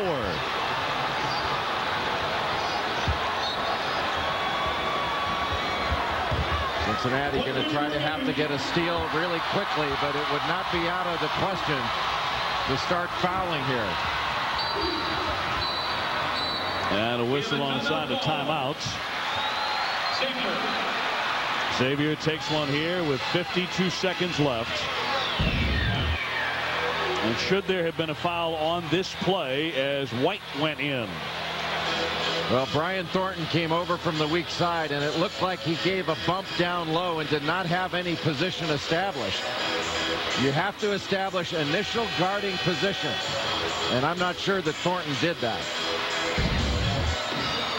Xavier has done an excellent job limiting the touches of Eric Hicks in the second half after a big first half. And another smart thing the Musketeers have done under Sean Miller, they've stopped shooting in his face because he had, what, 5 or 6 blocks at halftime.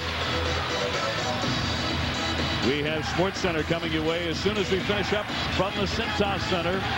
Xavier 52.7 seconds away from what would be a very sweet win against their city rivals in Cincinnati. Here's where Xavier has to be strong with the ball, and if they get fouled, step to the free throw line and hit big free throws. Downey took a tumble. Finn off to Doellman. Nobody fouling yet for Cincinnati. Wow. The double team, they got through it. Doellman down the lane, lays it in.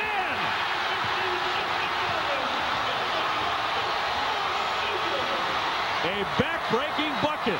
Downey got it. A three-pointer and a timeout, Cincinnati. 64-61. And what an answer by the freshman. Boy, Xavier's defense in transition just fell down a bit. The great execution on the offensive end to get the layup by Doellman with the left hand. But nobody picked up the ball to force him inside. Almost a steal. And Brian Thornton, a terrific pass to the cutting Justin Doellman. But right here with a 6-point lead, you've got to push up on that ball. You can't care whether they get inside that line. If you get them inside the 3-point line, then it's a 3-possession game. Outside that line, it's a 2-possession game. And right now, it's a 1-possession game thanks to that Devin Downey 3-point shot. Jay, do you foul immediately? What do you do here if you're Cincinnati defensively down 3 with 30.5 seconds left? Well, I think initially you go for a steal. Now, Cedric McGowan is going to try to play long, but if you can't get the steal, I think you do have to foul right away.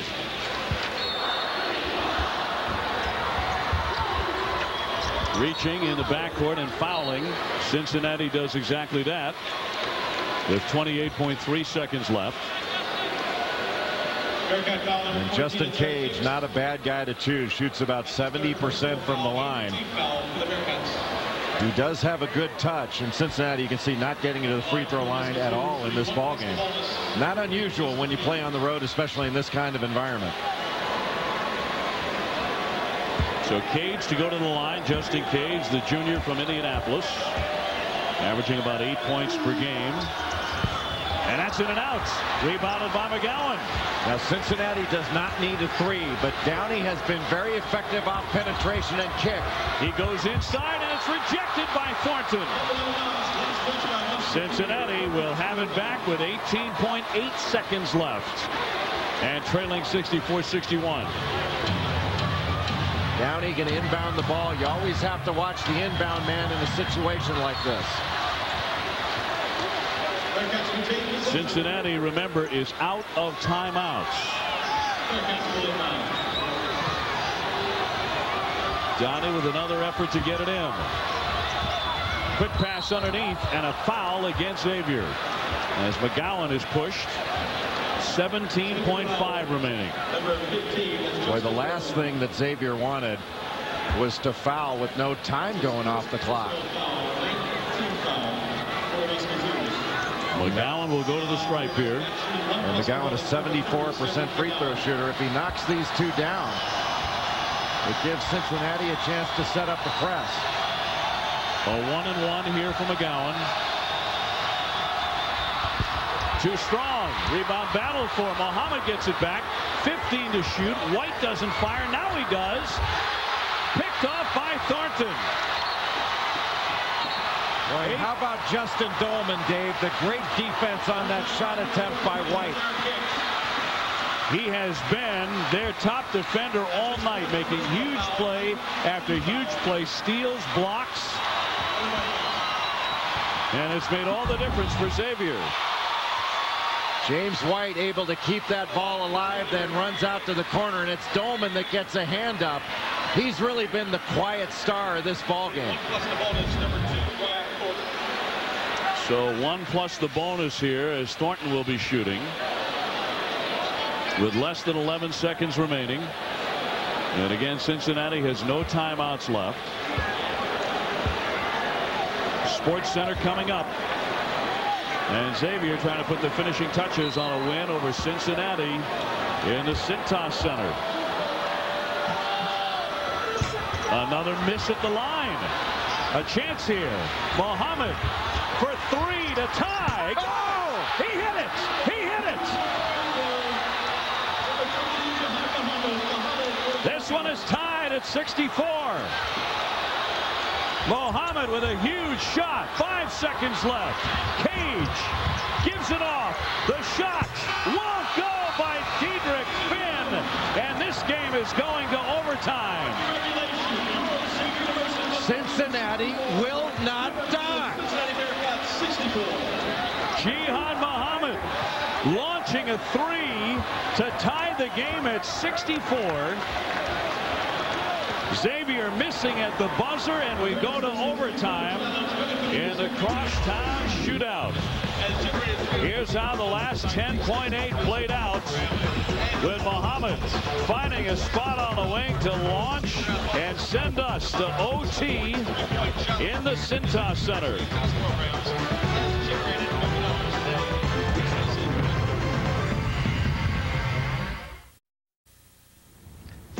Stuart Scott and John Anderson in the studio. As soon as this game is done, SportsCenter will be on point. Antonio Davis will have to sit for going in the stands. We'll find out how long. Pat Summitt wins number 900, and guess who's back with the Red Sox? Theo Epstein. That's all ahead on SportsCenter. Well, Bob Huggins is going to hang around for a brief moment there. Looked like Bob actually left the building when Cincinnati was on the verge of losing it, but Jihad Muhammad knocks down a three-pointer to send this one to overtime, Jay. Well, the quick outlet, and Stanley Burrell, he just put a little move on him, crossed over, and the fadeaway three from the wing. But Xavier still had an opportunity to knock down a shot at the end. They just weren't able to get it. And Dave, we talked about the importance of knocking down free throws down the stretches, especially with this three-point shot. And it's awfully difficult to say this, but the idea of fouling when you're up three, with the way teams are starting to handle end-of-game situations, it's got to be more in the realm of strategy. You've got to start thinking about it more often. Well, this is the first overtime game of the season for Xavier. Cincinnati survived their season opener, in fact, against Murray State and went overtime to do it. And they won that game 79-75. So for the Bearcats, they forged their way into their second overtime of the season. And wouldn't you know it, this outstanding Crosstown Shootout, traditionally one of the better college basketball games of the season. Great energy and passion in the city of Cincinnati when the Bearcats and the Musketeers get together. And wouldn't you know it, it goes overtime.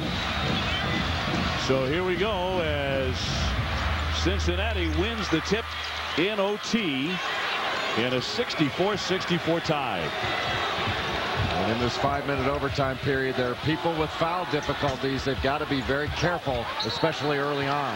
Muhammad saves his miss for the overtime, but he hit the all-important shot in the closing seconds of regulation. Well, Jihad Muhammad's one of those with 4 fouls. Eric Hicks the other, and Cincinnati cannot afford to lose either one.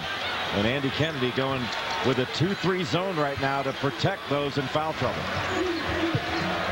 Xavier with the opportunity to win it in the final moments of regulation. Let's see how it affects them. Doellman had his shot altered, and Cincinnati trying to keep the ball alive, and a great job that time by Cage to deflect it off the Bearcats as he went airborne.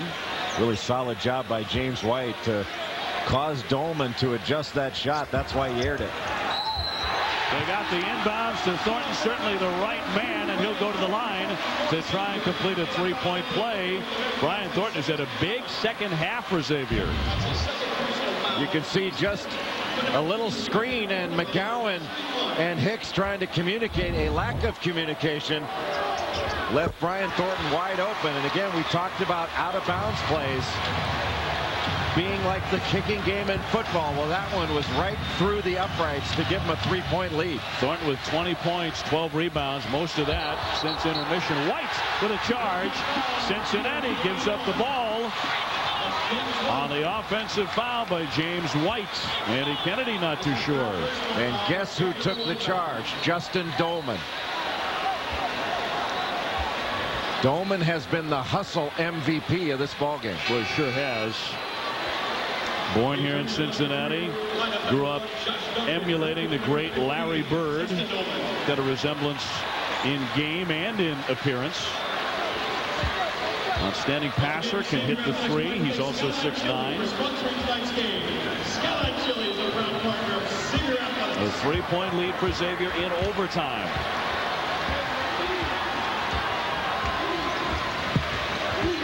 Diedrich Van, who was shaken up in the first half, gives off for Duncan way downtown. On the run out, Muhammad's well in front, and he'll lay it up and miss it. Cincinnati blowing a chance in an easy bucket. Well, not a bad decision by Downey to pass the ball ahead to try to get the quick score, but I'm not sure that Josh Duncan took the shot that Sean Miller wanted him to take. That was awfully quick.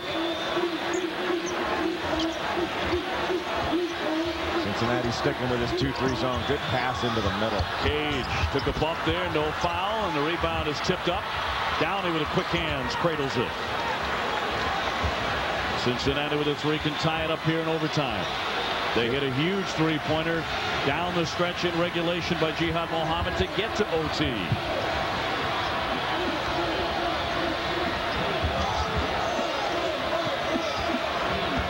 White on the move, lays it up, and a foul before the shot. 3:06 to go in overtime. Let's go to Stacey Dale Schumann here. Stacey. You know, guys, Cincinnati really appears to be missing their glue player, the guy that got injured last week with the ACL, Armin Kirkland. He's still sitting over on the sideline, had ACL surgery just last Friday, but he really is the most versatile player on this team, and you need guys like that, Jay, in your lineup in overtime situations. Yeah, that's a really good point. I mean, to have Armin Kirkland out there, he can guard multiple positions. He can guard anywhere from a 4-man to a 2-man. He's long, he's athletic, he can step out and shoot it, and he can really pass it. But his absence really affects all of the matchups for this Cincinnati team. All of a sudden, James White's guarding a 4-man instead of guarding a 2-man because of Kirkland's absence. And, you know, Stacey, when he went out against UConn, I was there for that game when he injured that ACL and was pronounced out for the season. He couldn't have been playing better. Had 14 points in about 12 minutes and was looking like a superstar in that ballgame. Now Justin Cage fouls out, putting James White to the line. 86% to lead the team at the free throw line. And it's in and out. And the foul shooting has left something to be desired here in the clutch for both teams. And you wonder how much not only the pressure, but being tired and fatigued factors into these misses. A lot of iron, but got the roll. It's a 2-point lead for Xavier. A 2-2-1 3/4 court pressure, trying to slow him down, also look for a steal. Then with a bounce into the corner for Burrell, but does not shoot it. Back to the 2-3 zone. Somebody needs to break to the middle. They run a lot of sets against zone as well, but getting somebody in the middle is important. Then up top to Duncan. Underneath to Doellman. Tough shot, and he got it to go.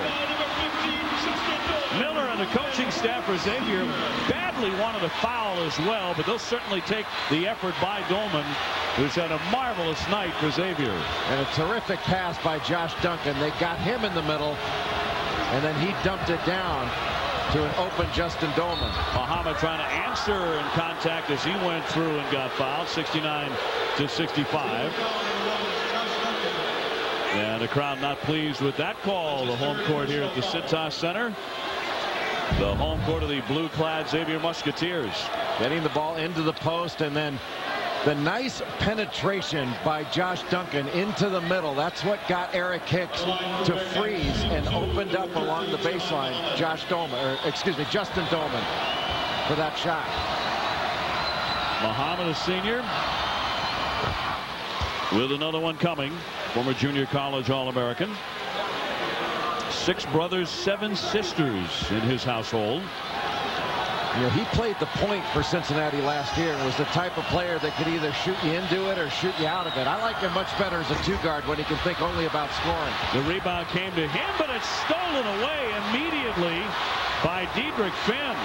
Boy, Finn really bounced back from that knee trouble in the first half, didn't he? That was an alert play by Diedrich Finn. So Cincinnati had another crack at it immediately after the missed foul shot. But Finn stole it away, and now he's fouled with 1:55 to go in overtime. Diedrich Finn hurt in the first half, but Stacey, he's back with a vengeance. Yeah, Dave, I spoke with him at shoot-around today, and he said his teammates actually tell him, as well as Coach Sean Miller, it is your responsibility to set the tone for this team defensively. It shows up in big moments. This is a big moment, guys. A senior, and he says the toughest player he's ever faced, former St. Joseph star, Jameer Nelson. Well, that's a good guy to emulate, but a terrific steal here. Coming from behind the blind spot of Jihad Muhammad. You can see 7 points. That's above his season average. But Diedrich Finn has really sacrificed a lot of his individual game for the team. He gets his team into its offense, distributes the ball, directs traffic, and really keys everything with his great on-ball pressure. Xavier missing a lot of foul shots. Raymond just stepped in off the bench and collected a huge rebound. A pretty good substitution by Sean Miller. Gets a rebound before a second ticks off the clock. Boy, that is really a deflating play. 2 missed free throws. Well, and you think about Muhammad having that rebound stolen from behind before all that. That's the thing. I mean, they miss free throws, then they don't get the rebound. And they've been so close. Burrell the kick to Finn. Then another rebound by Burrell. Right back up. It rolls in for him and a huge shot. Xavier leading 71-66. One big play after another for Xavier here. When Xavier's had a lot of heroes in this ball game, and Devin Downey with an answer. Again. This kid's a freshman. 71-69. He's drained a pair of monster threes, one in regulation, now in overtime, to keep Cincinnati right there. And Sean Miller taking a timeout. Downey getting a handshake from Andy Kennedy. I mean, what do you need to do to kill this Xavier team? I mean, you need a silver bullet or a stake through the heart. I mean, they will not die. Downey has been so good off the dribble, but the pull-up, almost fadeaway jump shot over the outstretched arm of Justin Doellman. I mean, Devin Downey, this may be his best performance. A guy who is struggling coming into this game. His last 4 games, shooting 29% from the field. 22 points for Downey, bringing a smile to the face of former coach Bob Huggins, who continues to watch. So, you know, let's go to the last overtime game of the series. It was 1990, and after Xavier forced a turnover, Cincinnati couldn't hold a late lead in overtime. Bob Huggins' first crosstown shutout. And Jamal Walker hit a 3 from the corner to put Xavier up 2. But the Bearcats' desperation try came up short, and Xavier would win it over then number 23 Cincinnati, 90-88. Looked like the old Cincinnati Gardens there, and boy, there have been so many great games in this shootout. Bob Huggins a big part of it. Well, this one going to overtime, and Andy Kennedy, the interim head coach, really working hard. Just a second, Jay. What are the chances that next year he'll be around as the head coach without the interim tag? Well, I spoke to Mike Thomas, the athletic director, who's been in place for about a month and a half at Cincinnati, and he told me that Andy Kennedy is a candidate. I don't think, Dave, anything is going to happen before the end of the season. You see Mike Thomas right there. I don't think any decision is going to be made before the end of this season, when all candidates can be evaluated. I mean, Cincinnati needs to make a smart decision here, and I think Mike Thomas understands that and will make a smart decision. Well, the officials are trying to make a smart call here, too. They're checking to see if Downey's last field goal was, in fact, a 3 or whether it was a 2. They took another look at it, and it holds up as a 3-pointer. So the score is 71-69. Downey with another triple. 58 seconds remaining in overtime. Stay with us. Sports Center coming your way next. But Downey, the freshman's had a big night with 22 points. At 21 against Dayton, but the baskets he's hit in this game have been big ones. He leads all scorers in tonight's game. Xavier with it. Cincinnati can afford to play solid defense here. Almost a steal. Don't have to foul. Burrell going to Pioneer. Out of nowhere is McGowan with the theft and the stuff. And guess what? This one is tied again at 71. Boy, what an amazing turn of events. McGowan just lying in wait. That's where, Dave, we talked about before. You have to throw a pass fake. Get that defender to jump. You got to fake a pass to make a pass late in the game. That's a bad mistake by Xavier. Well, that's, of course, been Cincinnati's style over the years under Bob Huggins. Really buckle down and suffocate you defensively.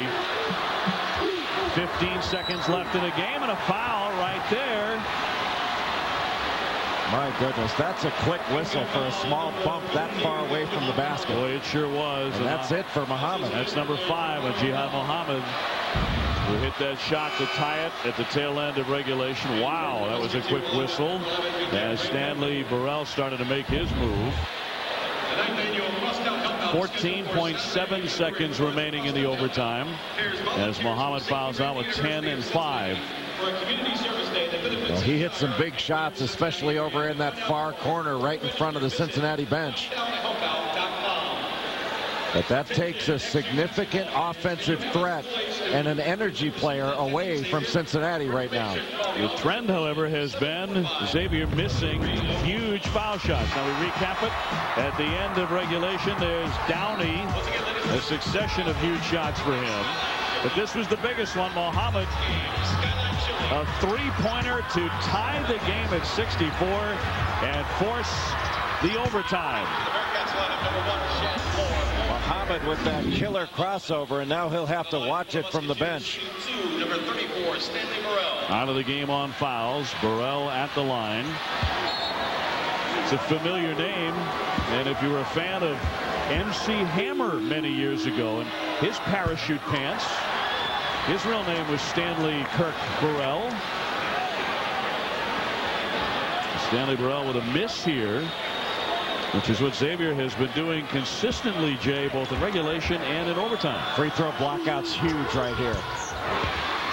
Made the second end. Xavier lead 72-71. Something going toward the basket from Downey. Downey pulls up and pops instead. Doellman with a rebound, and he's quickly fouled with 3.9 seconds left. In overtime, Xavier up by 1 with 3.9 on the clock. Downey decided to do it himself. Trying to get the high screen, but I thought he could have gotten one step further, but he also had an open shooter. It was Chad Moore, who has not shot the ball well at all this season, wide open in the corner. On the line for the Musketeers, shooting 2, number 15, Justin Doellman. So Doellman shooting 2. The junior from Union, Kentucky. 74%, second best on the squad.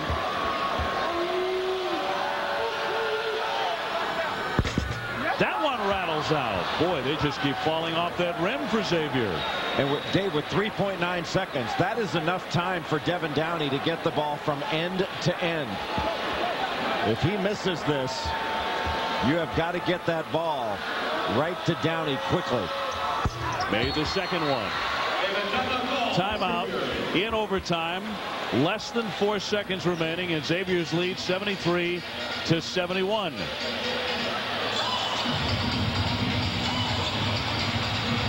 Well, we have Sports Center if and when we finish this game tonight with Stuart Scott and John Anderson. Among the stories, does Davis deserve a suspension? Sean Alexander in a Q&A, and NFL championship bust. All coming your way on Sports Center. Jay Billis, Dave O'Brien, Stacey Dale Schumann with you from the Cintas Center here in Cincinnati. It's the crosstown rivalry, the shootout between Xavier and Cincinnati. More often than not, it's a terrific game, and tonight has lived up to the billing once again. Just a 2-point game. Cincinnati can go long if they choose, but also with the speed with the ball that Devin Downey has, if they get him the ball running toward the ball and sort of circling around, he can get all the way down to the other end and get a shot off. Xavier with a lot of pressure here and a timeout after Cincinnati saw how they stepped up. Wouldn't you love to see what Andy Kennedy comes out as far as a play with, and what Bob Huggins is thinking about right now, what he would have run as the Cincinnati coach? Well, Bob Huggins used to run a home run play where he'd throw the ball down to the other top of the key area and would have Melvin Levitt run down the right side and just get a little touch pass. He wound up getting a dunk. They beat Duke in the Great Alaska Shootout years ago. I'm not sure they're capable of running that kind of play now. But my guess would be get the ball to Downey and let him navigate the full court and see if he can get a shot off. Well, he is so quick. You're right, 3.9 seconds. That's all the time in the world he needs. But you can also go long to Eric Hicks. White is an extraordinary athlete with great speed, but watch McGowan setting a screen on Downey. Moore gets it into White. White across midcourt. He fires. And the ball game is over in overtime. Andy Kennedy is out onto the court, hopping mad. But Sean Miller delighted with the results as Xavier celebrates a win in the Crosstown Shootout, beating Cincinnati in overtime 73-71.